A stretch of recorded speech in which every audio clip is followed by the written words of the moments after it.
Dr. Frank Coale is here. Always happy to see Dr. Coale. When I first came to work for the University of Maryland 15 years ago, believe that or not, he was probably one of my first teachers, and I have certainly learned a lot from him and continue to learn a lot. So Frank, thanks for being here today. All good things? All good things. Morning. Pleasure being here. I got this black thing hanging on my side of my face. It's a growth that just came on this morning. I'm trying to get used to it, so you all tolerate it too. Don't make fun of me, all right? Just like the kids in school. All right, so we put a funny title on this thing about what goes up must come down. This is some work that Bob Cradiville and I've been working on for longer than Jenny's been employed for by extension. All right, what we're going to talk about is soil phosphorus. And for those of you who've heard me talk about things in the past, it's probably no big surprise. But you know, we spend a lot of time and energy getting our soil fertility levels up to where we want them, up to where they'll support the crop we're trying to grow. But lately there's been a lot of talk. This isn't working from this angle, Jenny. I'll have to go over here. All right? Sorry about that, Mr. Cameraman. But now we're starting to, in some situations, be concerned about some levels of phosphorus we've gotten too high, and when and how long are they going to take to come down. All right, so that's what we're going to focus on today. So I got to start out with this diagram, and we're going to come back to it a couple different times, but don't worry about all the details. But basically, this is what happens to soil, in the soil with phosphorus when you add it to it. Right here, we got the soil surface. Here we're going to a nice crop of oak trees, okay? And only thing I got to understand is what's going on below ground is basically there's a couple of boxes we're worried about. There's this box over on this right-hand side, and that represents the organic matter in the soil. You know, generally, more organic matter you got, the better shape you are, right? And that organic matter is the microorganisms, the fungi, the bacteria, releasing phosphorus from that organic matter and contributing that phosphorus into that soil water or that soil solution so the plants can utilize it. At the same time, they work in the opposite direction too. If this concentration of phosphorus in the soil solution gets elevated, they can incorporate some of that phosphorus into organic matter and store it away.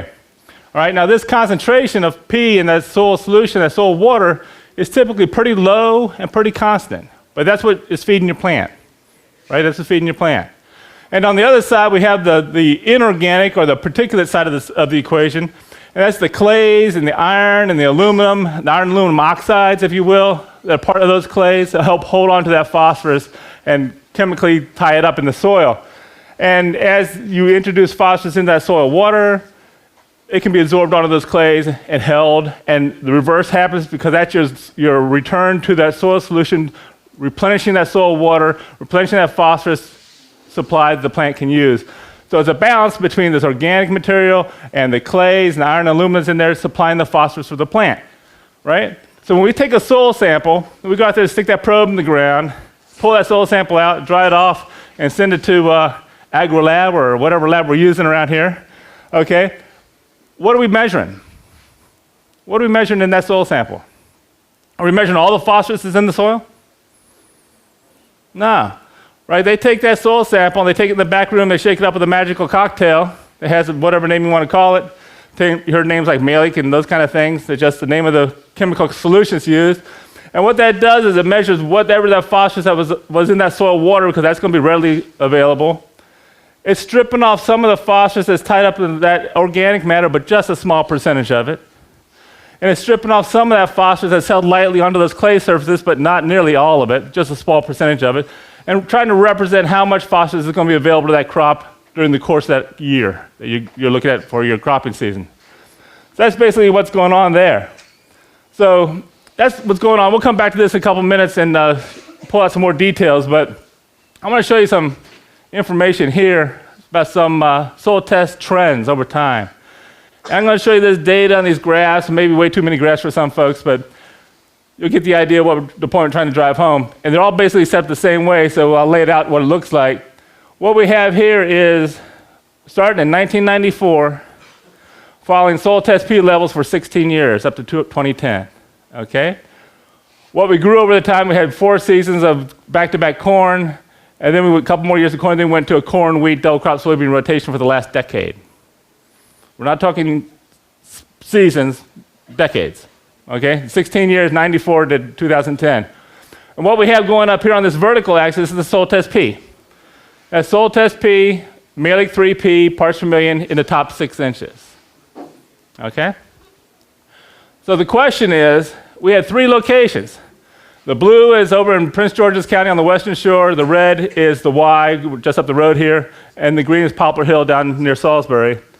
And these points here show where that soil P level was when we started playing around with it. All right? So at the Y it's about 125, at Upper Marlboro it's about 100, Poplar Hill is about 80. Now that green bar, the green area there, that's between 50 and 100, right? What's that represent? That's the optimum soil test P level. That's basically where we want to keep it in that range for agronomic production, right? So what status were these soils when we started out? Pretty good shape, right? Pretty good shape. So the question is, if we started out in pretty good shape and we didn't add any more phosphorus to this system for 16 years, in any shape or form, except for 1 year in 1999 where I screwed up and put a 25-pound starter band P205 down, but we'll ignore that, all right? If we didn't put any phosphorus into this system for 16 years, what happened? And continue to grow this crop rotation that we grew over that period of time. So the question we're asking is that given these starting points, where were we in 2010? So let's start with this highest one, the red dot. That's the Y, right up the road here. Started at 125. Where do you think we were after 16 years? What number? Started at 125. 100. What other number? 110.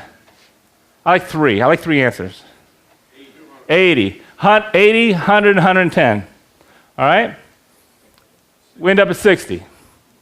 Okay, a little bit more depletion than y'all thought. Okay, what about the one that started out right about 100? Where do you think it ended up after 16 years? 40? 20? 50? That's a pretty wide range. Right about 50. Who said 50? Jenny has a prize for you, right? No, yeah. Okay, another cup of coffee. All right, and then the one that started out about 80, after that same period of time, we ended up about 40. So this is the decline we saw over time. And the question is, if this is what we're seeing after 16 years, what's our next recommendation? What do you want to do with those piece of land next? Put some phosphorus on it, right? Because what's another name for this trend? Bad management. Okay, it's bad management. One point I want to drive home is we tend to forget about the simple tools we have.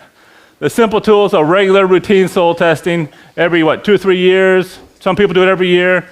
It's kind of boring. It's kind of, you don't want to go do it. You kind of do a halfway job sometimes collecting the samples because it's like low on the priority list, right? It's a very simple tool. It's a very reliable tool.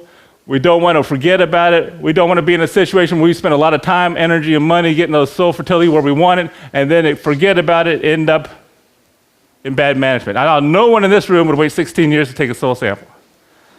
I know nobody would do that. But just remember those simple tools for management. Okay, it's kind of boring watching those numbers jump between 190, 190 year after year, but it's very, very informative. Do it. All right. So back to this cycle again, okay? So the point I want to make this time around is if you have this phosphorus is going around and around these cycles in the soil, how do we increase phosphorus in the soil? Rainfall? How do we do it? Simple question. Organic matter, you buy it, you pay fertilizer, manure is what you do it on purpose. Okay, it's not any natural system that's increasing the phosphorus level in your soil. So it's all from inputs of fertilizers, manures, whatever you might be putting in there. So what we did in the same study, and from here on out I'm going to tell you that we took those same 3 study locations and we averaged them together because they behaved pretty much the same, okay? And we averaged them together, and here on out I'm going to talk about the average of those 3 sites. What we did, starting in 1994, is we added manure in 94, 95, 96, and 97, 4 years in a row, at the rates shown in this table up here, which is 0, we didn't apply any, 200 pounds P2O5 per acre. We applied it according to the phosphorus concentration in that material, 400, 600, and 800. This first rate, this number 2 rate, that was roughly equivalent to the full nitrogen need of that corn crop we're getting ready to plant, okay? So we put that down 4 years in a row. After those 4 years of application, you see the total amount of P2O5 we applied.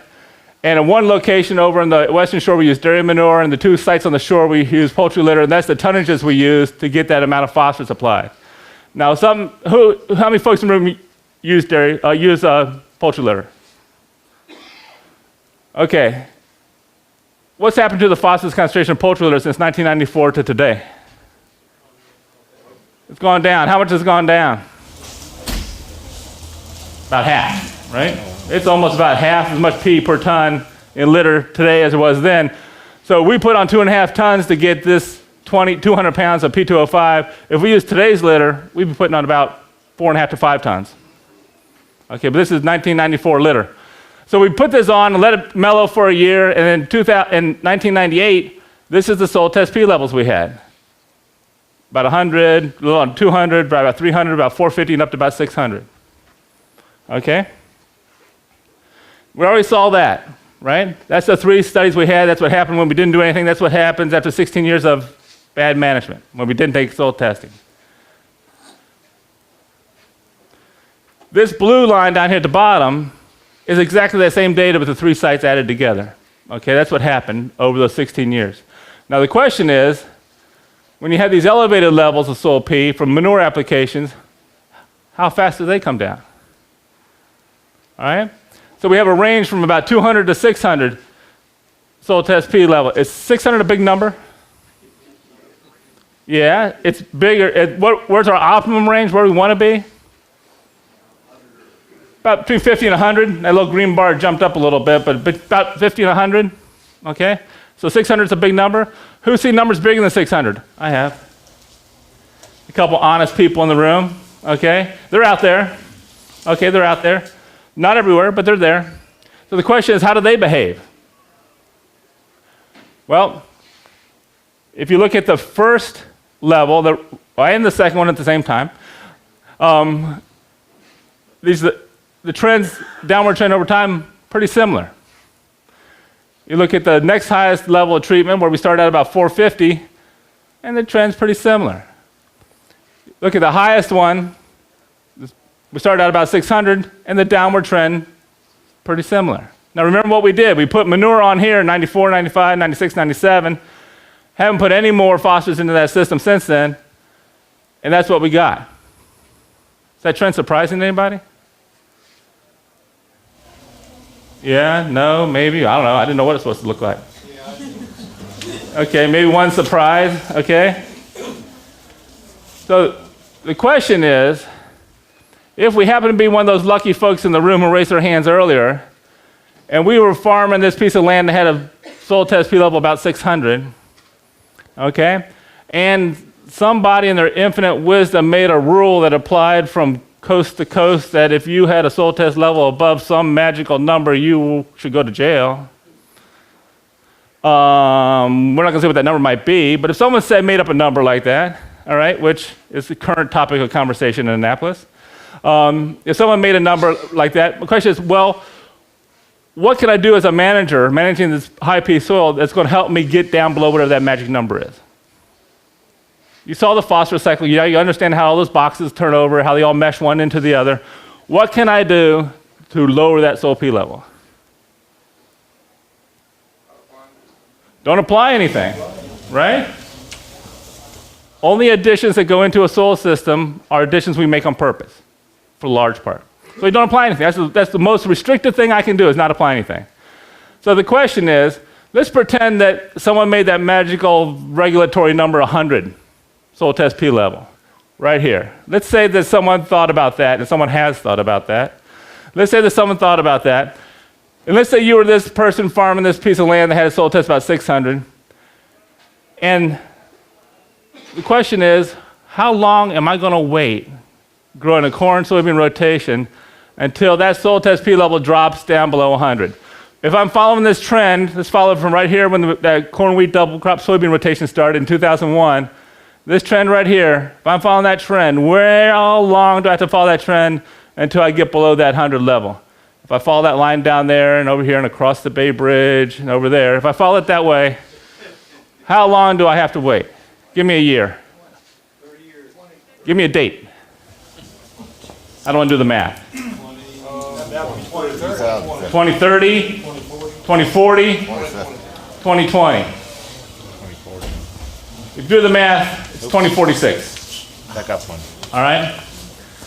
Now, looking around this room, there's some of us, and I'll include me and us, and Ron Ritter, and some other folks, who aren't going to be around worrying about this in 2046. All right? There's a few individuals, I'm glad to say, who will be around worrying about this in 2046. But the bottom line is, it takes a long, long time, okay, for those things to come down. Whoa. I turned my back and the slides jumped. All right, we'll pick up right here. Okay, missed a couple things. Sorry about that. Let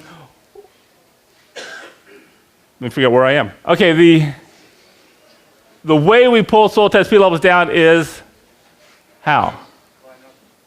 Apply nothing and do what to the soil P? That's how we take soil tests to measure it, but how do we pull it down? Grow something, right? Grow something. The more bushels you take down the road, the more phosphorus you're removing from the system. Okay? Grow something. What this slide, well, the ones before it said a little better, but what this one also says is this is the phosphorus removal in pounds of P. I got to take a little sidebar here to remind folks, when we talk about soil testing as soil P and fertilizer P, we talk about P in what kind of units? P2O5, right? We buy P2O5, we measure on P2O5. When we start talking about grain phosphorus content, forage phosphorus content, or plant tissue phosphorus content, what kind of units we use? That real elemental P. And they're not equal. They're 2.5 times roughly different from each other. So you got to make sure you have your vocabulary right, or else your math doesn't work out at all. Okay, but what we're showing in here is over the course of a decade of a corn, wheat, soybean rotation, with the 5 different manure treatments we put on to get the 5 different soil test levels of phosphorus, how much phosphorus we removed of the grain we took down the highway. And you add year 1 to year 2 to year 3, you get the cumulative amount, and after a decade, we removed about 200 to 250 pounds of P. And how much did we apply? Somewhere 350, 700, 1050. We applied a lot. And removed about 200 to 250 pounds of P. Does that help? It helps, right? That's the only way I know of to pull soil P levels down. It helps. Does it help fast? No, it doesn't help too fast, but it helps. All right, what if we wanted to get the soil test P levels down faster? What will we do? Put something on to make it precipitate out. Chemically treat it to precipitate it out or lock it up, or do we want to do? We can do that, all right? My working budget doesn't allow me to do that. What else might we do? Different crop. Different crop, a crop that takes more pounds down the highway, right? So what if we grew a forage system? What if we said, okay, forget this corn, wheat, soybean thing. We're going to grow corn silage, rye haylage, alfalfa. We're going to do whatever we want to do. That's what we did these 3 locations, side by side with the grain production system. What if we went into the forage production system to try to pull more biomass, pull more plant material off that field, and therefore decrease the soil P levels? Think that might help? Think it might help, right? All right, here's the same data for the forage crops we harvested from the same sites with the cumulative phosphorus removed by when we harvested them, okay? Add year 1 plus year 2 plus year 3, going up to year 10, and we removed between 300, 350 pounds of phosphorus on average. And you do see a difference between the treatments of manure we put on there. It's the low treatment 1, 2, 3, 4, 5, up to the top. Because when you're pulling off that green plant material, right, the tissue will increase the concentration of P in that tissue much more than you can vary the concentration of P in a grain. Grain's pretty much constant. It varies a little bit, but pretty constant. Much more constant than in the green plant material. Okay, so we increased our phosphorus removed over a decade from about 200, 250 pounds to about 300, 350 pounds. So increased about 100 pounds per acre. Does that help? Help? Help a lot? Well, let's see. What we got here is back to our soil test information. Okay, here's our soil test, P, over that 16-year period of time. Here's where we started the grain rotation versus the forage rotation. This is the zero treatment where we didn't apply anything. You see they were identical, they just declined over time. This pair right in the middle, that's the number 3 treatment in the middle. And this top one is the number 5 treatment where we put on the most manure. I didn't put the other 2 in because it got way too cluttered, but the story is the same. And each pair, like this top pair, that bluish grayish line on top is the grain, corn, wheat, soybean phosphorus soil test P levels. The purple one below it is the forage system phosphorus soil test P level. Same thing with these middle treatment, the green and the red. So increasing the amount of phosphorus we pull out of a system by growing forage crops did pull the soil test P level down more than the grain crop production, but a lot? Not a lot, a little bit. It helped, but not a lot.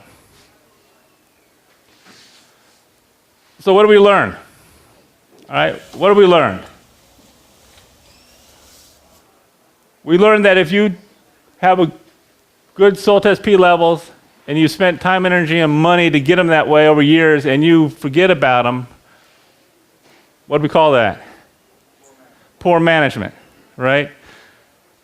Just poor management. They will come down. Some folks just said, I haven't worried about soil test P forever because my levels are so high. They will come down. Slowly, but they will come down. What else have we learned? This is a slide that you didn't see before because we skipped over it. But basically, when we're harvesting our grains, right, our corn, wheat, and soybeans coming out of there, it's on an annual basis, the amount of phosphorus we're removing, 20 pounds, 30 pounds, up to maybe 40 pounds per acre per year.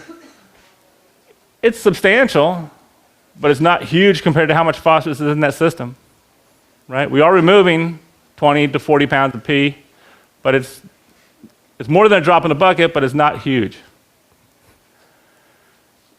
Well, okay, we'll skip that one too. My thumb's just not working here, Jenny.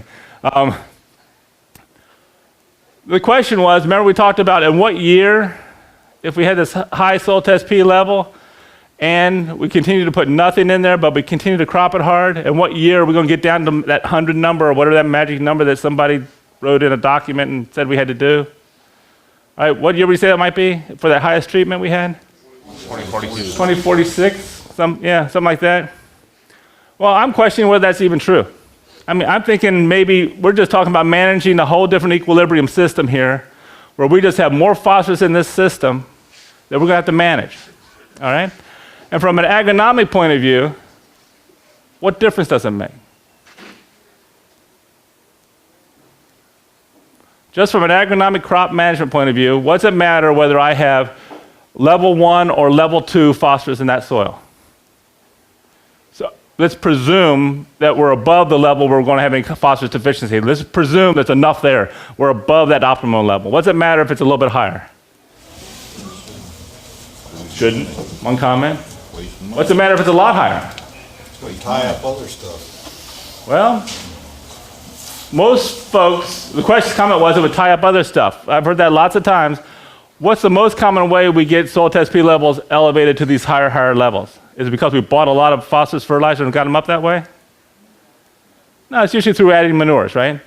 And when you add organic material like that, usually our microbes, et cetera, are pretty much taken care of with all that organic matter we've added. You still got to watch them once in a while, but most of the time taken care of. So we have this higher P soil level that we have to manage. So why am I concerned about it at all? Why are we talking about it? Why are folks in Annapolis talking about it? Because of water quality issues, right? From an agronomic point of view, I'm not worried about high P soils. There's enough there for us to grow our crop, okay? But for water quality issues, there's a concern because we got to make sure we're doing everything we can that phosphorus doesn't move from that site downstream, right? So we need to make sure we have all our conservation practices in place. We got to make sure our erosion's minimized. We have to make sure that our different pathways that phosphorus can leave the system are minimized, okay, so that we can say, hey, it's there, we're managing this as a high P soil, and we're doing the best we can to control that. It's a totally different paradigm, totally different question to be asked. Agronomically, I'm not worried about it. From a water quality point of view, as some of you mentioned, we got to make sure we're doing everything we can to make sure it doesn't move. Okay, it makes conservation practices much more important than they ever have been. Okay, so what we really learned is it's really hard to put the toothpaste back in the tube. After that phosphorus comes out, it gets on the landscape and that soil P levels go up, it's hard to take it out, right? It's hard to take it out. It doesn't go away fast. We can quadruple our soil P levels in a year or two of management if we choose to, but we can't cut them by a fourth in a year or two of management. Okay, it's really much easier to run it up than it is to pull it down. And that we're faced with a scenario where we're just talking about managing a different system. We're managing a system that just has more phosphorus in it. And our concern is doing what we can to make sure it doesn't leave that field through the different pathways it can leave. Okay, that's what our focus for a high P soil should be. My phone number, email, use them freely. Contact Jenny with any questions you might have. Jenny, see how your schedule's going. If we have time for a question or two, we'll do it. Yes, sir. In that first graph where you had no phosphorus added over 16 years, Right. 14 years, what was the corresponding graph on yield? Very good question. I should have mentioned that. When we looked at the trend of soil P levels coming down over 16 years, what happened to the yield over that period of time? In the grain system, we saw no yield changes whatsoever. In the forage production system, we did see some yield drop off towards the end when actually we were getting to phosphorus deficient situations with low manure treatments. Okay, but in the grain system, there's no impact on yield. We had enough. Even when we got down to about that 50 level, we still, I'm scared now. Okay, we're going sampling this month. We had to take our 2012 samples. And I'm not sure what we're going to see next crop season. So we're going to start flirting around with deficiencies in there. But up to now, no. When you had more phosphorus available and you had more taken off through the years by the higher amounts, was this due not to yield, it was due to luxury consumption? And then the other thing, is that right? In the question, I believe I got it right. In the forage system, we saw that the more phosphorus that was in the soil, the higher the plant took away. And the term luxury consumption, which you used totally accurately, is that characteristic of a plant, of the green tissue, to accumulate more phosphorus if there's more available. And so in the green tissue, you'll see a range of phosphorus concentrations. In the green corn silage or the hay you're taking off or what it might be. But in grain, that concentration of phosphorus is pretty well constant. It bounces around a little bit, but it's pretty constant. So you don't see that luxury consumption, very good term, of phosphorus in grain that you will in a forage system. So yeah, that's why you see them spread out in the forage one, but not in the grain one. Then the ultimate question here is, if you have the increased levels of phosphorus, do you have increased runoff? That's the key to the base. How much time we have here, Jenny? The question was, if you have increased levels of phosphorus in the soil, does that mean you have increased level of phosphorus loss with water coming off that landscape? It depends.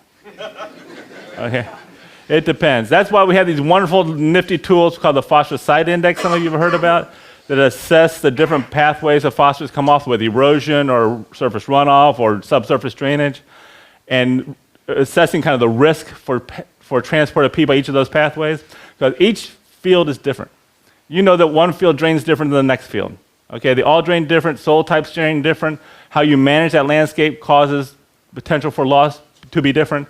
So it's a very, very site-specific question, and that is my number one drum I'm beating with the politicians, is that it isn't one shoe fits everybody. It's a very, very site-specific decision we got to make to determine whether this is risky site or the non-risky site. Great question. From your opinion, what would be a better way than tilling it to bring it down? To bring soil test P levels down? Right, if we weren't tilling it, I mean, what would the other options be? I mean, that's Oh, what. I mean tilling as in farming it. Right, I mean, that's what the politicians need to understand. Okay, small soapbox, not a big one, small soapbox. Okay. The question was, other than farming it, what are we going to do to bring this down? Okay, what are your other land use options? build houses, put a shopping mall, plant a forest, right? Which one of those options actually removes phosphorus from the system? Which one of those other one of those options are you putting pounds of phosphorus on a truck and taking it away?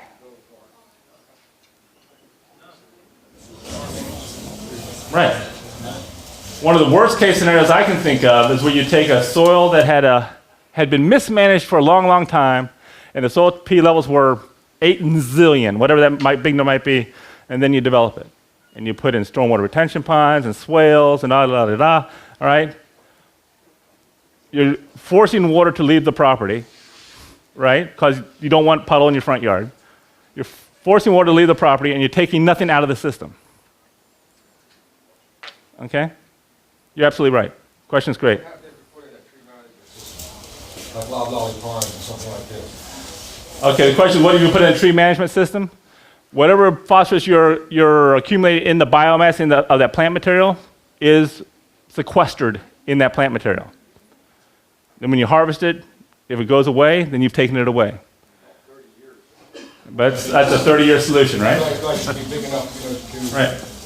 And now, what's the P content of a loblolly pine? I don't know. How much P per board foot? I don't know those calculations. Maybe I should. But what? At least you're taking it down the way. It's going down the highway. Okay? In your 16-year test, where were you keeping the potash levels? Were you keeping them at a constant? Yeah, everything else was kept agronomic optimum levels. We limed when we needed to. We added other nutrients when we needed to. Nitrogen was according to our nutrient management plan. Yeah. Would decreased pH affect runoff? Would decreased soil pH affect runoff?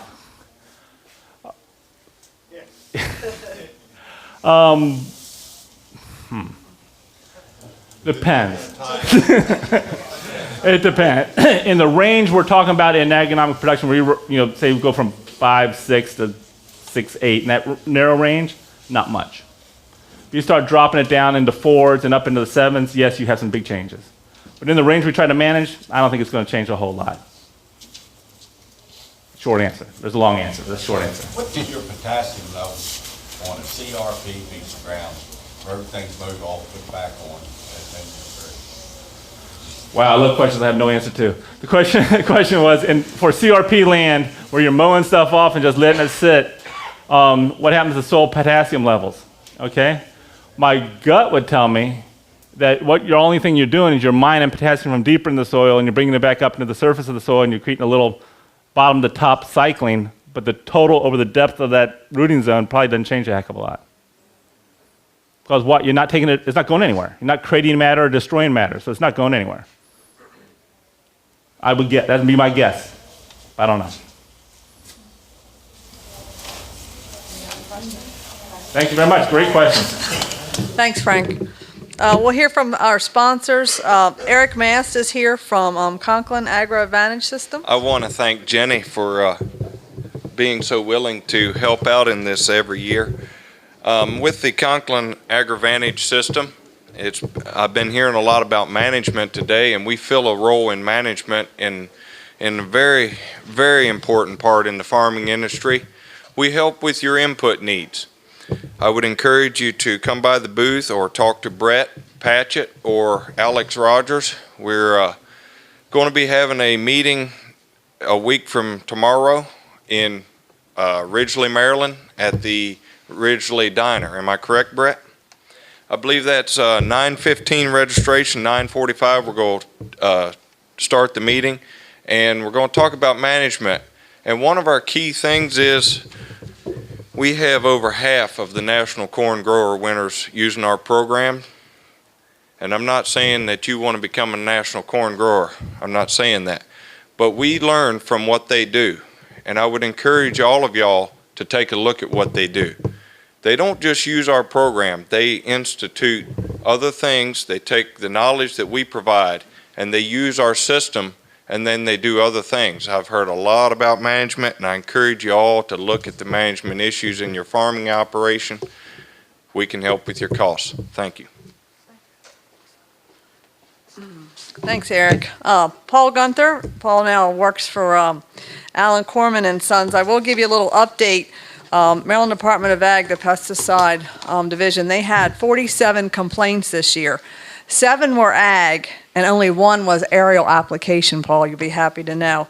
3 were commercial ag, and 3 were private applicators, so you must be doing a good job. You guys might laugh, but you know, when you almost ran me out of this building when I came in here and said you guys have to have a pesticide applicator license, right out here, we had some of the first ones, you know. I told you that there would be, you know, an end to all this sort of thing. And really what we've got now, back in those days, we didn't have the facts and figures.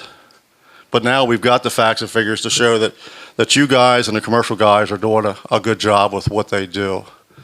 And I think you're all to be commended for it. As Jenny said, I'm doing some consulting with Alan Corman. And we've got 8 planes. We've got a helicopter now to kind of service you. The nice thing about Corman is that when the chemical companies bring their chemicals to the airport, they're logged in, and that handler handles your product all the way from the time it goes into the warehouse storage to when it's loaded in that plane. And there's a paper trail the whole way. And after your field's done, into a file goes that particular one.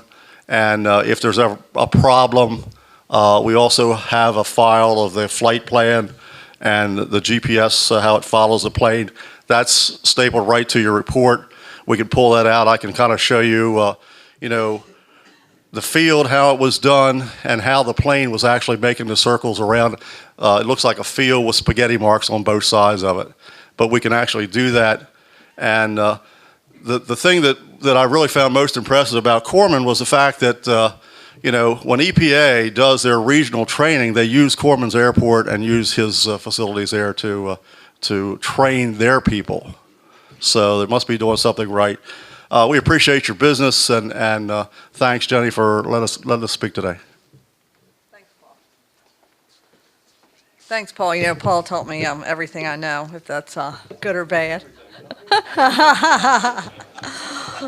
Paul was certainly a good mentor, that's for sure. Kathy Levan from Mid-Atlantic Farm Credit, she wants to say a couple words. Planting season's coming up, so everybody wants you to be aware that if you get into a replant situation, please make sure that you call your agent before you replant, or especially before you work up any ground before you replant. They may want to look at it before you do. So claims, make sure that you file your claims early as possible. You don't want to wait until the last minute to file claims. RMA just gets tighter every year about these type of things, so just be careful with that and get them reported early.